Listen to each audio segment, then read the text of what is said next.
आइए साथियों, आज बात करते हैं अपने वायरलेस क्लासेस पर।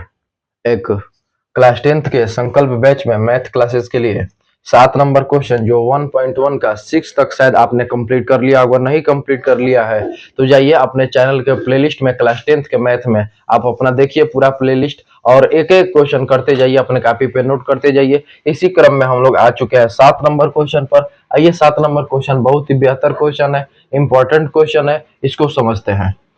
किसी खेल के मैदान के चारों ओर एक वृत्ताकार पथ है।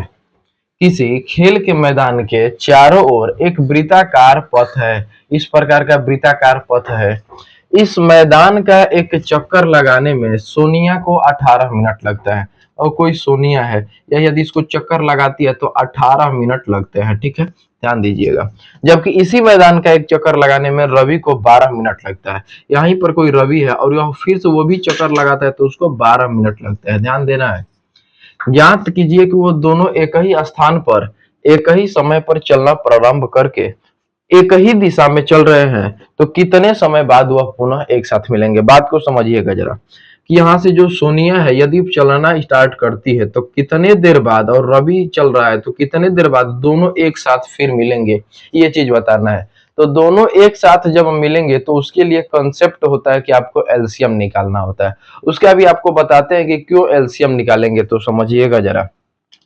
यदि आप चलेंगे लगातार यदि कहीं पर और एक साथी और आपका चलता है तो कहीं ना कहीं ऐसा है, यदि वृत्त में चल रहे हैं, गोलाई में चल रहे हैं तो ये फिक्स है कहीं ना कहीं आप दोनों एक साथ होंगे। यहाँ पर सोनिया, यहाँ पर रवि। एक चक्कर के बाद, 2 चक्कर के बाद, 3 चक्कर के बाद ऐसा फिक्स होगा।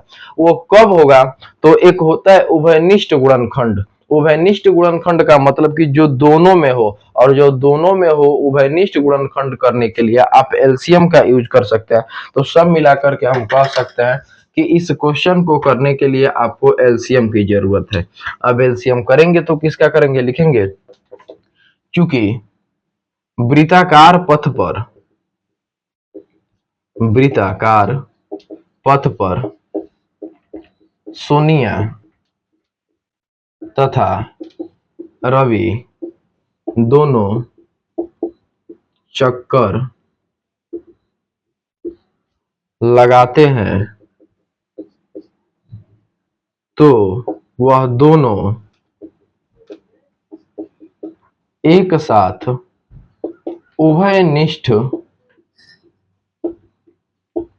गुणनखंड पर मिलेंगे। अब उभयनिष्ठ गुणनखंड के लिए आप करेंगे क्या बाबू? तो दोनों का एलसीएम निकालेंगे। निकाला जाए दोनों का एलसीएम, तो एलसीएम उभयनिष्ठ गुणनखंड के लिए आप करेंगे क्या? एलसीएम निकालेंगे। उभयनिष्ठ गुणनखंड के लिए एलसीएम ज्ञात करना है। चलिए, तो वो 18 का और 12 का एलसीएम निकाल देंगे। 18 का हो जाएगा, गुणनखंड पहले कर लिया जाए, तो 2 गुणे 3 गुणे 3, और जो 12 का गुणनखंड हो जाएगा 2 गुणे 2 गुणे 3। अब आपका यदि एलसीएम इसका निकालना हो तो थोड़ा ध्यान से देखिए जरा। जो 18 में है, देखिए 2 गुणे 3 गुणे 3, 2 3 6 6 18। ये जो 12 है, 2 दूनी के 4 4 3 12। ध्यान से समझिए जरा। जो एलसीएम होगा, जो दोनों में मिलता है उसको तो एक बार लेते ही है, जो दोनों में नहीं मिलता है उनको भी एक बार लेते हैं एलसीएम में। तो ध्यान दीजिएगा जरा। 2 2 मिल रहा है, एक 2 ले लिया जाए। यहाँ पर एक 3 3 भी मिल रहा है, 3 ले लिया जाए। बाकी जो नहीं मिल रहा है उसको भी ले लीजिए। एक 2 नहीं मिल रहा है और एक 3 नहीं मिल रहा है दोनों में, और गुणा कराइए। 2 3 6, 6 दूनी 12, 12 3 36। अर्थात जब दोनों चक्कर लगाएंगे वृत्त का तो सोनिया तथा रवि दोनों 36 मिनट बाद एक साथ मिलेंगे। और यही आपका क्वेश्चन था कि वह पुनः प्रारंभिक स्थान पर कब मिलेंगे, कितने समय बाद? तो 36 मिनट बाद वह दोनों एक साथ मिलेंगे। तो यह क्वेश्चन बहुत ही बेहतर था, ये आप कंप्लीट करिए। फिर मिलते हैं अगले वीडियो में अगले एक्सरसाइज के साथ, क्योंकि 1.1 का ये लास्ट क्वेश्चन था। धन्यवाद।